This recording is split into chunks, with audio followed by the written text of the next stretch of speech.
Bon, alors, on a deux questions ici aujourd'hui. On va essayer de faire un mix des deux. La question de Jonathan qui dit comment vivre dans la vérité alors qu'on côtoie le monde du mensonge. Ceux qui n'ont pas la chance d'être au Beth Midrash toute la journée vivent avec soit des non-religieux, soit des non-juifs, et ils ont un autre mode de vie, de pensée. On est côtoyé aux publicités, on est agressé par un monde différent de nos convictions. Comment survivre? Deuxième question, celle de David. Comment un juif ne tombe-t-il pas dans la routine, vu qu'il a une vie extrêmement réglée, Shachrit, Mincha, Arvit, Shabbat, Moussaf, les fêtes qui reviennent, etc. Donc comment ne pas tomber dans une routine? On va commencer par répondre à la question de David, et après on va bifurquer le Nader sur la réponse à Jonathan. Il y a un verset super inconnu dans Michelet, dans les Proverbes, qui dit Gil Yagil Tzadik, Gil Yagil Avi Tzadik, Veyoled Chacham Yismach Bo. Gil Yagil, c'est dans Michelet, Proverbe. Gil Yagil, de joie se réjouira, Avi Tzadik, le père d'un Tzadik. Veyoled Chacham, celui qui mettra au monde un sage, Yismach Bo, sera heureux de lui. Les deux personnages, le Tzadik et le Chacham, leurs parents sont contents, vont se réjouir d'avoir un enfant pareil. Mais le terme utilisé pour définir la joie chez le Tzadik, elle est Gil. Gil, Gila. Gil, il y a Gil, il se réjouira. Alors que celui qui est utilisé pour le Chacham, le sage, c'est Yismach Bo Simcha, la joie. Gila, c'est la joie. Simcha, c'est la joie. Il existe 10 termes en hébreu pour dire la joie. Parce qu'on est des gens joyeux. En français, il y a la joie. À part ça, le bonheur. La fête. Voilà. Il y a la joie. Voilà. 2 termes. Baruch Hashem, en hébreu, il y a 10 termes, chacun avec sa nuance. Je vous en cite quelques-uns, comme ça, de Gila, Rina, Ditsa, Chetva, Simcha, Sasson, Elson, Aliza. Raout, non, Raout c'est l'amitié. Et c'est à chaque fois il est différent. Et chaque fois il est différent. Alors, quelles sont les caractéristiques de la Gila et de la Simcha? Gila, ça vient de la racine Gal. Gal, c'est Galgal, c'est une roue. Cyclique. Un tzaddik, c'est quelqu'un qui pratique la Torah comme il se doit, de A à Z. C'est pas forcément un grand chacham, c'est pas forcément un grand sage, il doit être un peu sage, parce que s'il est ignare, il ne pourra jamais être tzaddik. Il ne sait pas ce qui est interdit, ce qui est permis, donc forcément il fera des erreurs. Mais c'est pas forcément un grand Torah, il sait ce qui est interdit, ce qui est permis. Par contre, il dévie jamais. Il est super, toujours. Le mot tzaddik vient du mot tzad. Tzad signifie côté. Il y a toujours 2 choix dans nos vies, le bon côté et le mauvais côté. Il choisit le bon côté toujours. Tzaddik, la lettre tzaddik, d'accord? Comment elle s'écrit? Vous faites dans votre sens à vous. Il y a une base, après ça monte comme ça, et il y a un yud. Ça monte comme ça, une base, ça monte, il y a une petite tête, et un yud. C'est le tzaddik qui est penché pour supporter le yud du nom de Dieu, yud ke vav ke. Il en est fort. Parce que la lettre tzaddik toujours exprime la notion de pression. Il est en pression. Juste parce que c'est sympa, j'ai une conférence entière là-dessus, quel langage parle Dieu, c'est sur internet, le site leava.fr que je recommande. 2 cours sur quel langage Dieu parle-t-il, très très beau. Et là-bas, on explique quelques sens des lettres. Alors, c'est intéressant de voir que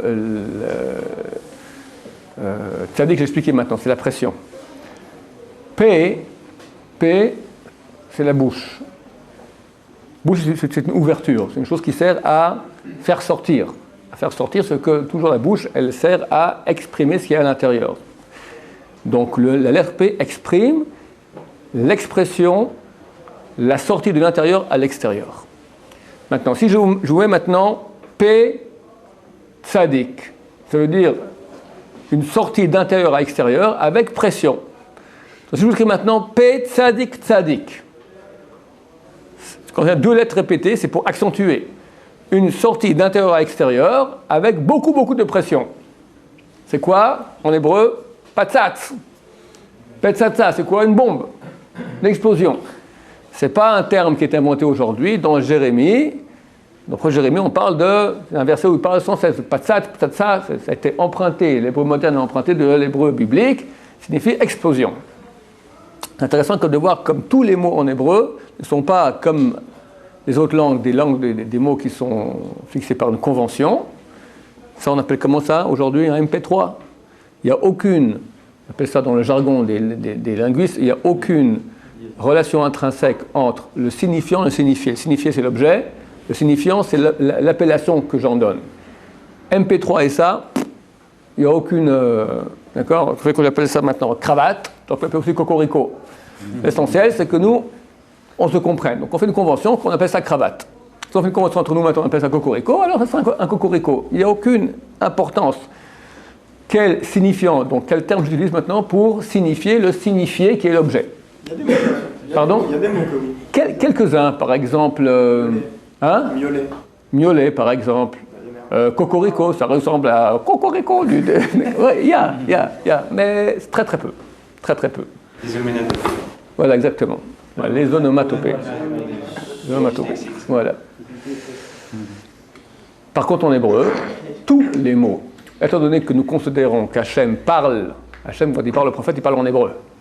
Hachem n'a pas fait une convention avec ses copains, d'accord? On va maintenant appeler comme ça. Si Hachem appelle un nom, appelle un objet, un signifié par un certain signifiant, ça veut dire que c'est le nom de cet objet. Dans le nom se trouve l'essence même de l'objet. La fonction, en fait. Pardon? C'est la fonction qu'il utilise. À quoi il doit servir? L'essence de l'objet, c'est sa fonction, ça peut être autre chose, d'accord? Et pas tous les mots sont dans la Torah. Pardon? Pas tous les mots sont dans la Torah.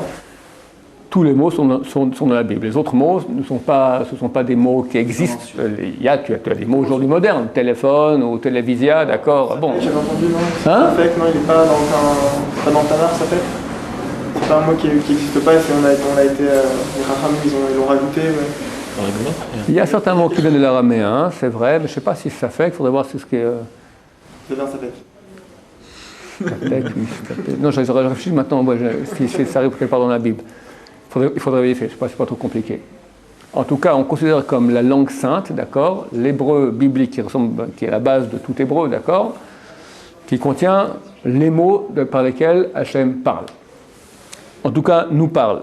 Il se peut qu'il y a des mots que Hachem utilise, c'est ça qu'on appelle les noms saints, d'accord? Tu as des noms d'anges, des noms de choses qui n'ont pas de sens pour nous, mais qui ont une certaine réalité, parce que les lettres, chacune... Bon, je suis en train de dévier maintenant sur un autre sujet. Il y a un cours là-dessus, la langue sainte, ok? Les lettres ont un sens, les mots ont un sens, qui n'est pas le fruit d'une convention. On revient maintenant à tzadik. Tzadik, donc, c'est celui qui se fait pression. Donc, il va sans cesse agir d'après la Torah, et là, forcément, il arrive dans une routine. Parce que c'est cyclique. Il y a le matin, il faut se lever au milieu de la nuit pour étudier la Torah. Il y a Birkot HaShachar, Birkat HaTorah, Tikkun Chatzot, Tikkun Rachel, Tikkun Léa. Il étudie, après il va au mikvé, il prie au net, il met 2 tefilines à la fois, il prie avec Havana, les mêmes mots chaque jour. C'est super, Chok l'Israël, etc. Il fait Shabbat, les fêtes, Yom Kippour, ça revient sur soi sans cesse. Celui qui mettra au monde un tzaddik, il verra de la gila. Gila, il aura une joie, mais qui est cyclique. Galgal en hébreu, galgal, c'est une roue. Par contre, celui qui met au monde un sage, il va étudier la Torah. Il est marqué En bet midrash bli chidush. Il n'y a pas de bet midrash, de lieu d'étude, sans innovation. C'est pas possible. Chaque juif a en lui une partie de la Torah que seul lui peut dévoiler. Seul lui peut dévoiler.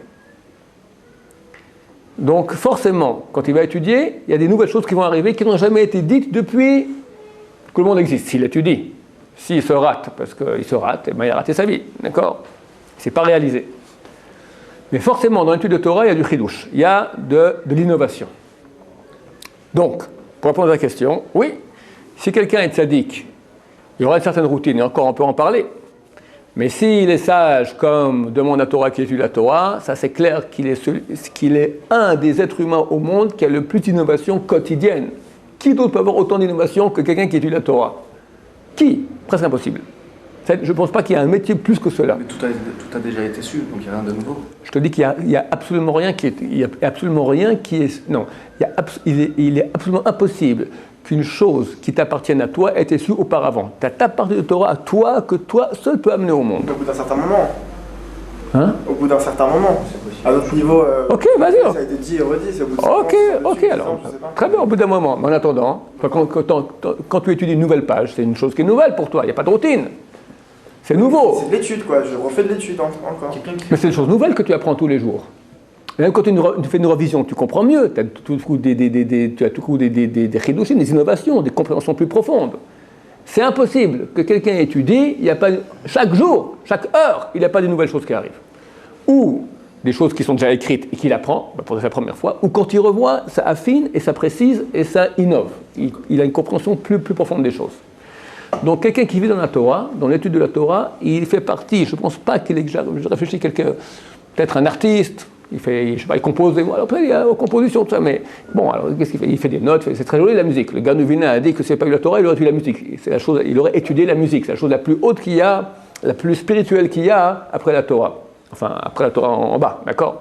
La chose plus haute, c'est quand même la Torah, parce que la Torah, à part le fait qu'elle est spirituelle, elle est la vérité. Elle est mon sens, elle est le sens de moi-même, elle me met en relation avec Dieu, elle me sanctifie. C'est une chose extraordinaire. Donc il est impossible d'arriver à un ennui, à une routine. Impossible. Ça, c'est pour celui qui lit la Torah. Maintenant, le tzaddik, on ne lui demande pas simplement de faire. Parmi les mitzvot qu'il a, il a par exemple prié. C'est certain que la prière, dans la journée du juif, c'est une chose qui prend un certain morceau de la journée. Au moins, pour quelqu'un qui prie bien, ça prend bien 1h30 à 2 heures par jour. La prière est un moment de communion, d'union, d'amour, de prière dans le sens de demande, union avec Hachem. J'ai déjà dit que la traduction du mot prière en araméen équivaut au mot amour. Aimer, rachim. Le mot aimer en araméen, c'est rachim, il aime, rachim, il aime. Et la prière, elle est appelée rachamim. C'est la même racine exactement. En araméen, c'est rachamim? Oui. Dieu est appelé Rahmana. Et la mitzvah numéro 1 que nous avons après savoir que Dieu existe, c'est l'aimer. Shema Yisrael Hashem Elokeinu Hashem Echad. Sache, l'Éternel est notre Dieu, l'Éternel est un. So what? Et alors, va'afta. Tu l'aimeras de tout ton corps, tout ton âme, tout ton pouvoir. C'est une vie extrêmement riche. Mais il y a un danger, comme dans tout, il y a un danger de l'habitude. Le Chazon Ish a écrit que l'habitude, c'est la chose qui casse le plus. Ça casse tout. Quelqu'un qui se marie, il est amoureux de sa femme. Il a une femme top, de tous les niveaux, top. Il a de quoi être amoureux. S'il ne va pas cultiver l'amour pour sa femme, tout ce que je dis bien sûr réciproque, elle a un mari top, d'accord, une grande barbe, des grandes pérottes, un pointu dans Torah, voilà, un grand sadique. Si ils ne vont pas cultiver leur amour ensemble, et ben, au bout d'un moment, il y a l'habitude et tout ça, et il n'y a plus rien. Il y a envie techniquement. On peut vivre aussi.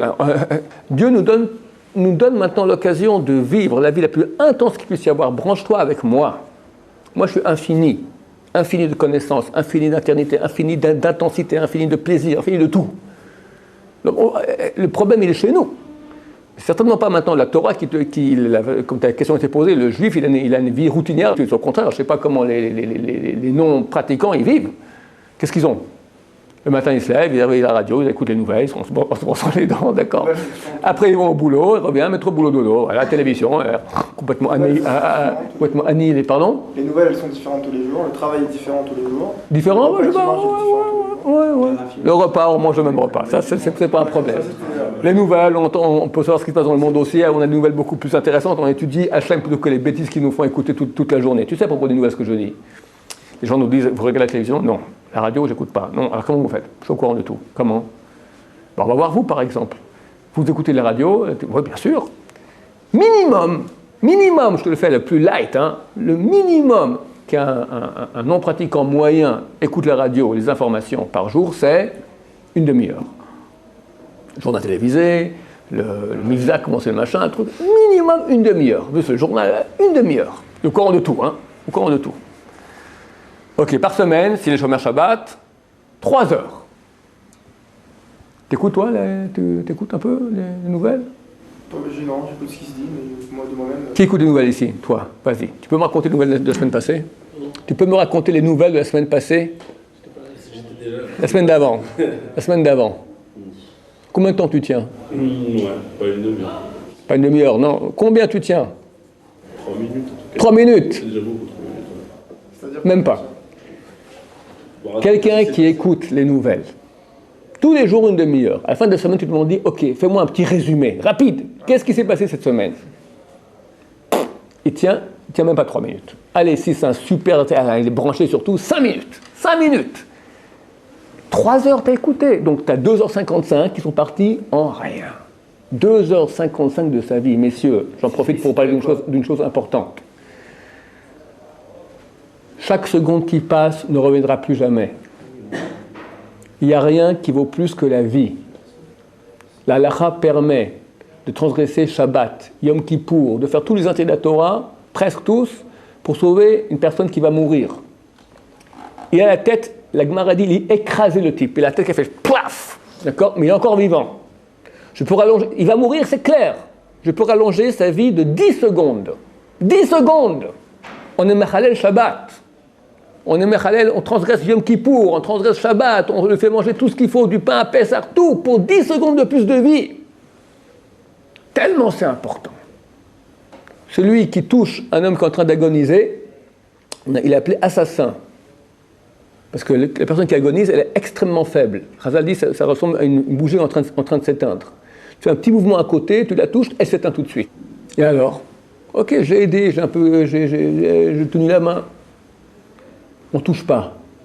Parce que si jamais il est mort 2 secondes avant, 1 seconde avant le moment où il aurait dû mourir, 1 seconde, tu as tué. 1 seconde, c'est une valeur. Pourquoi c'est une valeur énorme? C'est très simple. Parce qu'on est dans ce monde-là en tant que passage pour arriver à une autre réalité qui est une réalité qui est éternelle. Et toute cette réalité éternelle dépend de mon passage ici sur Terre. Donc chaque seconde maintenant a un impact d'éternité. Aucun être humain ne peut imaginer ce que c'est. C'est pas que chaque seconde vaut des millions de milliards, c'est beaucoup trop diminué. C'est inimaginable, c'est infini, et c'est pas récupérable, c'est fini, terminé. Il y a la notion de réincarnation, mais c'est pas nous qui nous réincarnons. C'est les parties d'âme qu'on n'a pas réussi à réaliser qui vont chez quelqu'un d'autre. Alors, c'est la même âme qui passe, mais c'est pas nous. Nous, en tant que nous, c'est moi avec ce que j'ai, là, ce que j'ai fait. Ça ne revient plus jamais. Comment peut donc perdre sa vie? Comment peut-on perdre 1 seconde de sa vie? Il n'y a pas de plus grande valeur que... Et ça passe, excuse-moi, et ça passe si vite. Je l'ai déjà dit, c'est par le Chazal. La vie, elle passe comme l'ombre, comme une ombre. Le Chazal dit pas comme l'ombre d'un arbre, comme l'ombre d'un volatile. Tu as déjà vu un volatile, un corbeau qui passe? Slip, l'ombre, comme ça, elle passe vite. Demande aux gens qui sont à un certain âge, ils diront, comme ça passe la vie. Et par rapport à l'éternité, c'est rien, de rien. Et Chazal vont plus loin, ils disent quel volatile? Ils disent comme l'ombre de l'aile d'une abeille. T'as déjà vu ça? On a peur quand vous parlez de... Aie peur, bouge-toi. Et quelqu'un maintenant, il écoute les nouvelles, il apprend maintenant que en Corée du Sud, un homme a coupé les doigts de sa fille. Ça fait du rire. Ouais, c'est fantastique. Je me rends compte de la valeur des doigts. Ouais. Je dis pas que ça vaut rien. Je dis que comparativement à la Torah, ça vaut rien. Tu comprends? Oui. C'est tout. Savoir ce qui se passe en Israël, c'est important quand même. Je dis pas qu'il ne faut pas savoir. Je dis que ce que tout le monde sait, je sais aussi. Parce que les gens parlent. Moi, j'ai un filtre. Il faut qu'il y ait une base, Ouais. On compte sur les crétins qui vont perdre leur vie, qui écoutent les nouvelles et comprennent aussi que les boîtes d'information, elles ont intérêt Elles ont besoin d'écoute, elles ont besoin de pub, elles ont besoin d'argent. Donc ils trouvent des choses intéressantes à raconter, sans cesse, tout ce qu'on peut voir d'intéressant, rien que les gens écoutent. J'avais un copain journaliste qui m'a dit qu'un chien a mordu une personne, c'est pas intéressant, mais qu'une personne a mordu un chien, c'est intéressant. Alors on cherche qu'est-ce qu'il y a d'intéressant à raconter, rien que pour donner aux gens la lecture pour la pub, pour l'argent. On nous abétit, on nous aliène, on nous rend idiots. Viens, les nouvelles, il faut savoir ce qui se passe dans le monde, tu sauras très bien ce qui se passe. Ok, 1 heure après les autres. 1 heure après les autres. Big deal. C'est pas la fin des haricots. T'as gagné 2h55 par semaine, ça je te l'ai fait. Cool, parce que celui qui écoute les nouvelles 2 heures par jour, alors tu fais 10 heures par semaine, 12 heures par semaine. À l'année et à la vie, 2 heures par jour, ça fait combien de sa vie? La vie active, il dort 8 heures, il nous reste maintenant 16, 12. 700 heures par an. 2 de 16, combien ça fait? Pourcentage 1/8. 1/8. 1/8 de sa vie. À la poubelle. À la poubelle, à la fin de sa vie. Allez, raconte-moi une nouvelle maintenant. Pendant 1/16 de vie, le type il a vécu 80 ans, donc 10 ans de sa vie, non-stop, il écoute les nouvelles. Allez, et alors voilà là-bas. Bon, t'as quelque chose de bien à nous raconter. Ah ouais, alors les doigts des enfants de Corée, les petits doigts des enfants de les deux. Ah. On les écoute pas forcément pour connaître, pour savoir, pour faire une petite afsaka, pour... voilà, exactement, pour perdre son temps. Pas pour accumuler des connaissances. Voilà, pour rien. Pour mieux étudier après, justement. Pour rien. Pour rien. Je suis reparti pour 2 heures d'études. Pour rien. Non, ça ne vaut pas. Ce que tu me dis, ça vaut, mais ça ne vaut pas la peine. C'est effectivement, oui. Quelqu'un maintenant, c'est marqué Bitoula ou Kiyuma, quelqu'un qui arrête d'étudier un certain temps pour s'aérer, pour pouvoir mieux étudier après, très bien. On fait à yeshiva, on fait des fois une promenade, on va comme ça, on tourne un peu pour reprendre des forces pour pouvoir mieux étudier après. Tout à fait bien. On a besoin de ça, on n'est pas des machines pour pouvoir travailler sans cesse. Au Japon, ils ont remarqué que dans les usines, il faut bosser, il faut du rendement, il faut de l'argent, il faut du rendement, il faut de l'argent. Ils ont remarqué que lorsqu'ils donnaient 30 secondes par heure, ils arrêtaient les machines pour que les dames qui travaillent, elles baillent, elles s'étirent un peu comme ça, ils avaient un meilleur rendement. 30 secondes ou 1 minute par heure.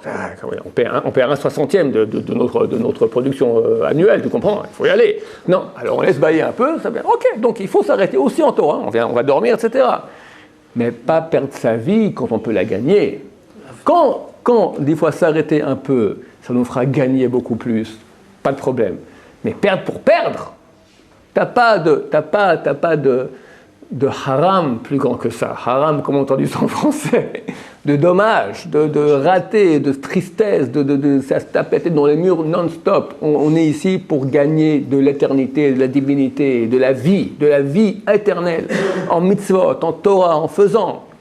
Tu ne peux pas étudier, ok, fais du chesed, lis Tehillim, aide les gens, on peut faire ça, ça ne manque pas. Bourre ta journée de spiritualité. Ne me dis pas qu'on peut rentrer en routine. Quelqu'un qui est en routine est presque mort. Réveille-toi. On a l'impression que c'est une routine, parce qu'on a quand même tous les matins là, après on va manger, après on va étudier. Il y a, le Chazon Ish l'a dit, il y a un danger. L'habitude, c'est juste, mais bouge-toi, comprends. Qu'est-ce que je fais maintenant? Du moussard, tu prends maintenant, tu étudies, tu te rends compte, tu dis, ouais, qu'est-ce que je fais de ma vie, où j'en suis, comment je dois maintenant prendre chaque seconde de ma vie. Lis des choses là-dessus, c'est bourré de livres qui en parlent. Le temps, comment c'est important le temps? Comment c'est important le temps? Il n'y a rien qui vaut plus que cela. On bifurque à la question de Jonathan. Le chidouche c'est bien, mais avant d'arriver au stade de trouver des chidouchim... J'ai répondu à la question. J'ai dit que chaque page nouvelle que tu fais dans ta vie, c'est un chidouche. Oui, d'accord, mais justement, la question serait plutôt comment alors faire en sorte que cette page, ce soit un chidouche pour moi, parce que bon, là, j'ai beau voir à chaque fois tout le temps, j'ai un peu l'impression de... Il faut que je me lève, il faut que je trouve, il faut que j'aille voir cette page, c'est pas... Il faut comprendre. C'est intéressant, c'est intéressant, mais c'est... Ta question, elle est comme ça. Comment expliquer à un petit enfant de 2 ans que maintenant, quand il joue avec les diamants de son papa qui est bijoutier, il doit faire attention. Alors, il faut qu'il ait du date. Du date, c'est la conscience. Et la Gemara, elle dit, celui qui a de la conscience, date kanita mahasarta. Tu as acquis de la conscience, qu'est-ce qui te manque? Tu as tout. Quelqu'un qui a la conscience, il sait ce qui est juste, ce qui est important, ce qui est pas important. Dat hasarta, tu n'as pas acquis de la conscience, makanita, qu'est-ce que tu as acquis? Quelqu'un qui n'a pas acquis la conscience, il n'a rien acquis. Parce qu'il ne sait pas quoi faire. Même il a des diamants, il a des choses, mais il ne sait pas quoi faire avec. Alors il va faire tout. Quelqu'un qui lui donne la vie, on lui donne Hachem, on lui donne la Torah, on lui donne d'être à la yeshiva, il n'a pas la conscience de ce qu'il a dans les mains. Je vois des élèves qui parlent. Je Je ne vais pas leur dire, allez étudier, mais c'est tellement dommage, T'es là, à Yerushalayim, tu as la chance de pouvoir étudier, c'est les plus belles années de ta vie quand tu es jeune, tout ça. Mais dévore.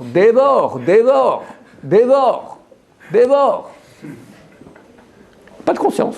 Et c'est moi, je leur dis, vas-y, ils vont me dire, oh, ça va, il devient lourd le Rav Shaya. Ah, ok, on fait un petit sourire, gentiment, et voilà, qu'est-ce qu'on peut faire de plus? Celui qui a la conscience, il a tout, parce qu'il sait la valeur des choses. Celui qui a tout, mais n'a pas la conscience, il n'a rien. Parole de Chazal. Alors, comment faire maintenant, pendant les 3 minutes qui nous restent? Concept des cours particuliers. La réponse, elle est très simple. C'est quoi la question déjà? La question est comment côtoyer un monde qui est tellement contraire au nôtre. Ben, le danger est que de se faire influencer et d'être affaibli dans notre vie juive par les agressions qu'il y a par l'extérieur. Le seul moyen de résister, c'est que notre vie juive soit tellement riche, tellement active, tellement qu'on n'est pas touché par cela. Quand quelqu'un est vide, alors tout l'extérieur peut rentrer en lui. Quand il est riche, il est plein, rien ne peut rentrer en lui. Oui, mais des fois, la vie extérieure revient même au sein de notre foyer en France, par exemple. Les publicités, les choses comme ça. C'est vrai, il faut faire attention.